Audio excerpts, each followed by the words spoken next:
Buenos días, soy el doctor Juan Cosa, soy profesor adjunto del Departamento Básico de Cirugía y el tema que vamos a tratar en este video es el del cáncer de mama. En cuanto a la definición del cáncer de mama, vamos a decir que es el conjunto de neoplasias malignas, primitivas o secundarias, epiteliales o mesenquimatosas que asientan o que van a dar lugar o a tener lugar en la glándula mamaria. En cuanto a la delimitación del tema, ¿cuáles son los principales puntos que vamos a tocar en esta clase? La importancia del tema. Vamos a dar algunas nociones en cuanto a su epidemiología, hablaremos de la anatomía, destacaremos los factores de riesgo y la etiopatogenia, hablaremos de la anatomía patológica y en otro video mencionaremos el diagnóstico, los tres pilares paraclínicos y el tratamiento. En cuanto a la importancia del tema, lo principal a destacar es la elevada incidencia y la elevada mortalidad del cáncer de mama. Sabemos que en nuestro país el cáncer de mama ocupa el primer lugar en incidencia en las pacientes en sexo femenino, ocupa además el primer lugar en mortalidad, todo lo cual genera costos, además de la propia repercusión de la patología, todo lo cual genera costos a todo nivel, ya sea en los sistemas de salud, en los propios pacientes, etc. Lo otro que debemos destacar en cuanto a la importancia del tema es una mejora en la sobrevida. Si bien esto se ha evidenciado en los últimos años, igualmente y a pesar de la insistencia en lo que tiene que ver con las campañas de screening, con el diagnóstico precoz y con la mejora en los diferentes tratamientos, la incidencia y la mortalidad continúan siendo elevadas. Como mencionamos recién, entonces en cuanto a la epidemiología y a pesar de la incidencia y la insistencia en las campañas de screening, según la Comisión Honoraria de Lucha contra el Cáncer, en Uruguay, entre el año 2006 y el año 2010, en las pacientes en sexo femenino, el cáncer de mama ocupaba el primer lugar en incidencia y en mortalidad. En cuanto a la anatomía, sabemos que las glándulas mamarias se ubican o tienen una topografía simétrica a ambos lados de las caras anterosuperiores de cada hemitórax, se extienden desde la tercera hasta la séptima costilla y debemos dividir a la glándula mamaria en sus diferentes constituyentes, los cuales van a estar afectados desde el punto de vista clínico o paraclínico en lo que tiene que ver con el diagnóstico y el tratamiento del cáncer de mama. Sabemos que en la zona central de la mama vamos a encontrar una zona cutánea circular hiperpigmentada que corresponde al complejo areola-pezón. Y el pezón debemos tener en cuenta que debe tener una forma cilíndrica o cónica, puede tener una forma umbilicada y va a estar tapizado en su profundidad por fibras musculares. Cuando nos enfrentamos a la paciente y realizamos un examen físico, debemos interrogar acerca de las características de la glándula mamaria y del complejo areola-pezón. La presencia de un pezón o el diagnóstico de un pezón umbilicado o retraído no tiene por qué traer como connotación una afectación de tipo patológica como el desarrollo de un cáncer. Debemos interrogar si eso es reciente o si la paciente tiene esas alteraciones de largo tiempo de evolución. Clásicamente se dividía a la glándula mamaria en 4 cuadrantes, superiores e inferiores, internos y externos. Hoy en día lo que se utiliza para topografiar las diferentes lesiones en lo que tiene que ver con la glándula mamaria es los diferentes radios, como si estuviéramos hablando de los diferentes usos horarios. Es decir, si nosotros evidenciamos una lesión en este sector, en esta topografía, vamos a decir que estamos frente a una lesión en la hora 2, en el radio medio de la hora 2 de la mama izquierda. Esto nos permite una topografía o topografiar con mayor exactitud los diferentes tipos de lesiones en la glándula mamaria.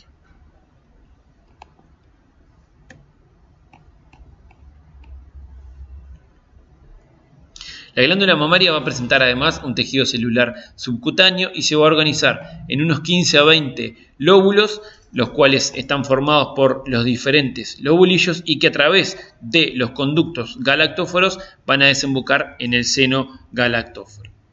En cuanto a la irrigación, vamos a tener una irrigación arterial que va a estar dada fundamentalmente por la arteria axilar, la arteria mamaria interna y las arterias intercostales de manera accesoria o secundaria, y un drenaje venoso que tiene una rica red superficial subcutánea, que son satélites de las arterias y que drenan además a la vena ácida. En cuanto al drenaje linfático, es uno de los puntos fundamentales que debemos tener en cuenta en lo que tiene que ver con el cáncer de mama. El drenaje axilar ocupa el 80% o involucra lo que tiene que ver con el 80% del drenaje linfático de la glándula mamaria. Debemos tener en cuenta además que existe una vía de drenaje subpectoral, interpectoral y transpectoral y una vía de drenaje secundaria en relación a la arteria mamaria interna.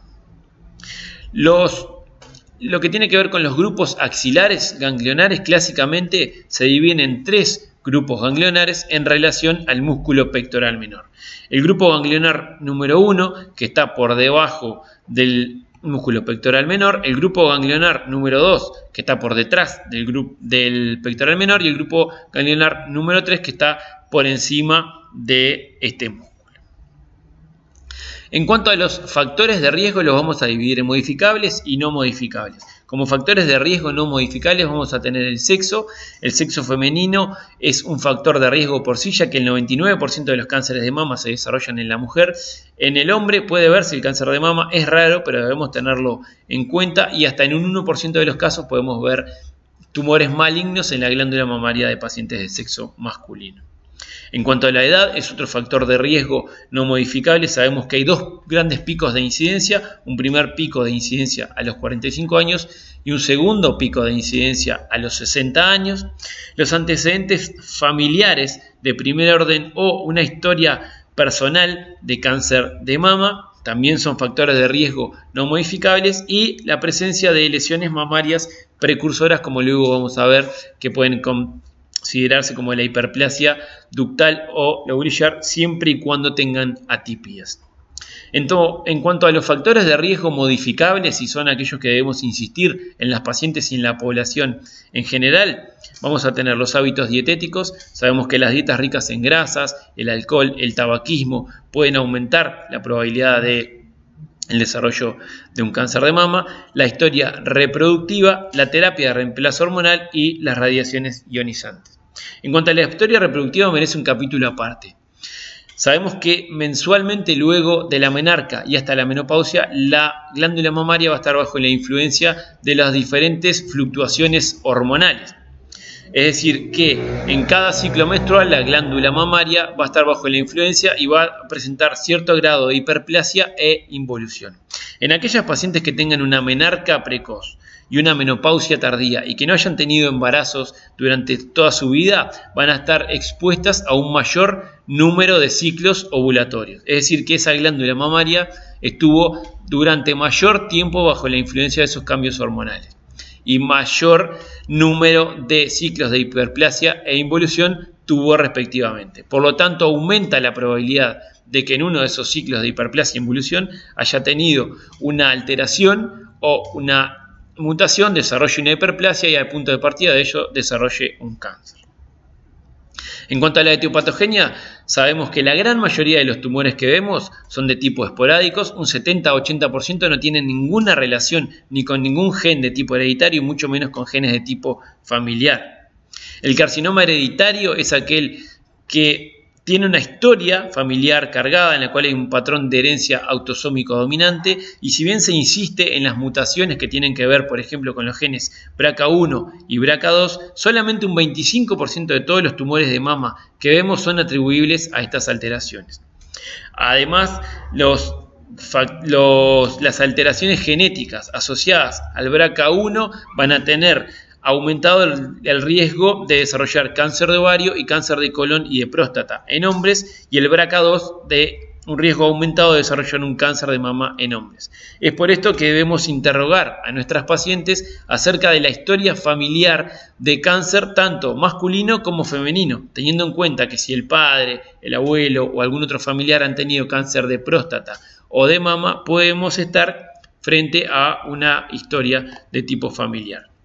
En cuanto a los síndromes hereditarios que pueden tener un riesgo aumentado de desarrollar cáncer de mama, vamos a tener el síndrome de Lynch tipo 2, el síndrome de Li-Fraumeni, que se asocia con una mutación del gen P53, la enfermedad de Cowden o el síndrome de Gorlin, por mencionar algunos. En cuanto a la anatomía patológica, sabemos que los tumores de mama, el cáncer de mama, en un 95% son de tipo adenocarcinoma. Y según su citología, su arquitectura y su extensión más allá de la membrana basal o no, los vamos a dividir en los 4 grandes tipos. El carcinoma ductal, el carcinoma lobulillar y, dependiendo si van más allá o no de la membrana basal, in situ cuando no la atraviesan o invasor cuando la atraviesan. El carcinoma intraductal o ductal in situ corresponde a un 15 a un 25% del total de los tumores de mama. En los últimos años ha habido un aumento de la incidencia de estos tumores gracias a los diagnósticos más tempranos. Esto ha permitido el planteo de que el ductal in situ es un paso previo al ductal infiltrante en la historia del cáncer de mama. Se encuentra como, por definición, limitado al interior de los conductos. Su precursor es la hiperplasia ductal atípica y vamos a tener 2 grandes tipos. El tipo comedocarcinoma, en el cual vamos a evidenciar láminas sólidas con una necrosis central y en la mamografía podemos verlo o se puede evidenciar a través de la presencia de microcalcificaciones, y el carcinoma ductal in situ de tipo no comedocarcinoma, que tiene población de células monomorfa y alteraciones nucleares. Existe un score pronóstico para este tipo de lesiones, que es el desarrollado en Estados Unidos en la Universidad de Van Nuys, que es el pronóstico de Van Nuys, que destaca, entre otras cosas, el tamaño, los márgenes y la clasificación patológica, y dependiendo de la sumatoria de esos diferentes puntajes va a dar un mayor o un menor grado de agresividad a esos tumores. El carcinoma lobulillar in situ lo vamos a mencionar porque se menciona clásicamente, pero debemos destacar que en la última clasificación o en el último TNM del cáncer de mama, en la 8ª edición, se sacó de lo que tiene que ver con el cáncer de mama y se considera como una condición predisponente y no como un cáncer de mama. Es sumamente infrecuente, puede ser bilateral, va a respetar la arquitectura lobulillar y por lo tanto no invade el estroma, tiene caracteres muy similares a la hiperplasia lobulillar atípica, va a presentarse con células pequeñas en anillo de sello y casi en la gran mayoría de las pacientes no tiene una traducción clínica. El carcinoma ductal invasor, aquel que se extiende más allá de la membrana basal, es el más frecuente. Entre un 70 a un 80% de los casos se presenta como nódulos irregulares, firmes, que pueden tener calcificaciones, que son mal delimitados, con una frecuente reacción desmoplásica, con fibrosis, constituyendo el tipo de cirro, y va a presentar además células atípicas en nidos o cordones. Y por último, el carcinoma lobulillar invasor corresponde a un 5 o un 10% del total. Este se caracteriza desde el punto de vista clínico por ser multicéntrico y bilateral y por lo tanto puede tener ciertas connotaciones terapéuticas, como luego analizaremos. Puede presentarse como tumores firmes, de bordes irregulares, y se dice que clásicamente se presentan desde el punto de vista o al corte histológico como células en hilera. La enfermedad de Payet corresponde a una presentación clínica, que es aquella lesión de tipo erosiva o descamante a nivel del complejo areola-pezón, que puede asociar una tumoración peri o retroareolar. Esto está dado por la afectación de las glándulas subyacentes y se asocia en un alto porcentaje de los casos a un carcinoma ductal in situ o intraductal.